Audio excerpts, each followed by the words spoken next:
This is Rabbi Alon Ferenczi speaking to you from Heskemuna Synagogue in Knoxville, Tennessee, this last Wednesday of August. This Shabbat we read from Parashat Ki Tavo, towards the end of the book of Deuteronomy.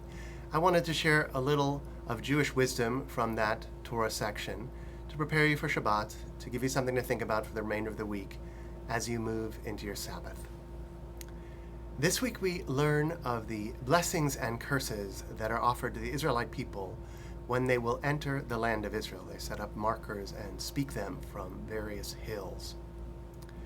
Among the blessings and curses that are offered should the Israelites follow or decline to follow God's wishes is this beautiful one, that you should be Baruch Ata Ba'ir U'Baruch Ata Basadeh, that you should be blessed in the city and blessed in your field, which is to say, blessed out of doors, blessed indoors, blessed in the urban environment, blessed when you walk on your way. This blessing is lovely on its own, but the Midrash, our rabbis' fan fiction and imagination of the way the Torah was really trying to speak to us through myth and metaphor and elaboration, suggests that it's not just city and field, but one of the places corresponds to our behavior in houses of worship, particularly in a synagogue or shul. Rav said in Midrash, "May your home be near the synagogue. May you live close to your place of worship, not just literally, but metaphorically.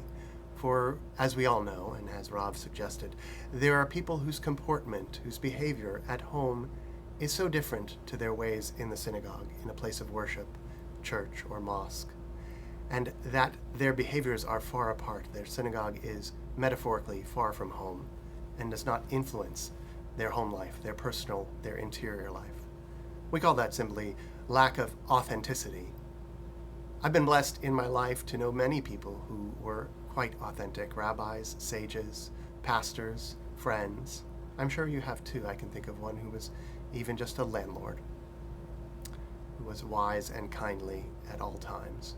It's not an easy road to remain consistent, to be authentic, to have our behavior in one place match our behavior in another. Sometimes we're called to be better in certain circumstances, in our work, in our lives, in our home, and sometimes we can get by with less. The tricky part is, are you consistently the same person at your core, or are you just showing facades to different people as is convenient? It's a tough question, and not one we can easily answer, not one that has one permanent answer.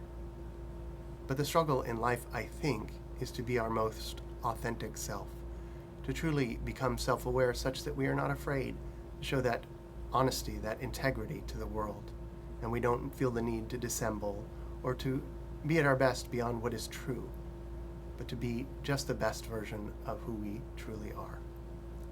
This Shabbat, I hope that your home and your synagogue, your interior life and your place of worship, at the very least resemble each other, that you are consistent in your behaviors, that the love you share or the good behavior you demonstrate outside is shown equally when no one sees you, that you are your most whole and holy self, this Shabbat and always. Shabbat Shalom. If you enjoy this video, please like, share, and subscribe to Eclectic Cleric on YouTube. God bless.